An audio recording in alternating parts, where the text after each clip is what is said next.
баахан шат амжилга дамжаа буцаж ирэх болдог. За энэ хооронд маш их цаг хугацаа алддаг. Цагаа алдахгүй тулд хайргаа авахулцгаар засаг дарга өөрөө шоронд явчих гээд байдаг.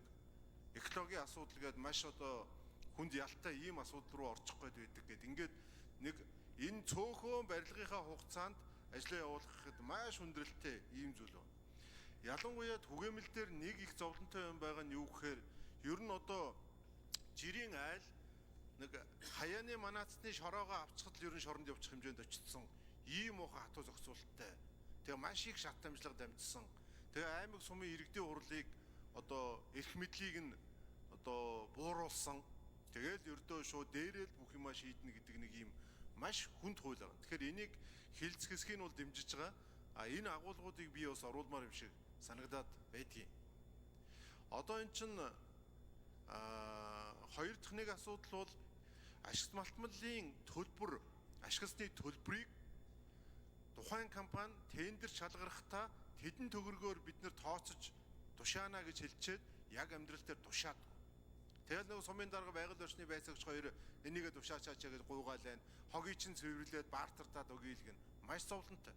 Тэгэхээр ер нь бол зүгээр энэ түгээмэлд нэг гар хүрж байгаа бол хэдүүлээ хүрсэн шиг хүрээд саяны энэ сумын зовлон, энэ аймгийн зовлон, энэ бүх зүйлүүдийг нь цэгцлээд төсөв дээр өгөх ёстой мөнгөний заавал сумын дарга байгаль орчны байцаагчаар биш энэ төсвөөс нь шууд төсөв рүү сумынхын төсөв рүү ороо авчдаг гэдэг нэг ийм жоохон зохицуулт хийж энэ хуулийг нэг жоохон тийм нэг амьдралд буулгах шаардлагатай байгаамаа гэж ингэж харж байна. Тэгээ тухайн үед яагаад ингэж ийм актер хатуу хууль гаргачихваа гэхээр нэг зовлон яриад идэг. Түгээмэл дархацтай ашигт малтмалаар халахвчилж алт ухдаг гэж яриад. Тэр чинь ердөө нэг хэдхэн аймаг л байгаа шүү.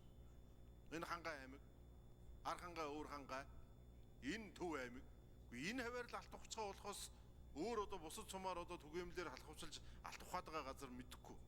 Тэгэхээр нэг ажлыг хаах гэж байгаа ингэж улс даяар ийм нэг хүн суртлын схем болгоцсон, маш их шат амдлага болгоцсон.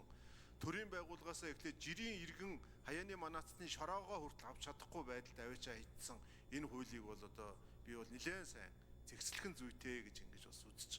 Тэгэхээр одоо энэ ингээ хилцэх хэсгэн дэмжигдээд ингээ цаашаа явахаараа ажлын хэсэг гараад энэ аймаг сумын иргэдийн хуралд нь бас тодорхой эрх мэдлийг нь өгөөд ёстой тэгээд түгээмлийн нэрээр алт ухаад байдаг имийг аймгийн хурал зөвшөөрсөн бол тэр хариуцлага тэндээ хүлээгээд явдаг ийм механизм руугаа орохгүй бол энэ маш зовлонтой юм байгаа маа. Энэ бол одоо тэгээд за тэр голын айс ав газар гэдэг энэ Улаанбаатар хот энэ зовлон бол зөндөө байгаа. Энийгээ ч бас давхар шийдээд энэ хуулийг бүр нэг жоохон өрсөн дээр нь буулгаад энэ төрийн ажил явуулж байгаа шат шатны засаг дарга иргэдийн хурлын одоо хариуцлага харилцааг нь бүр тодорхой болгох.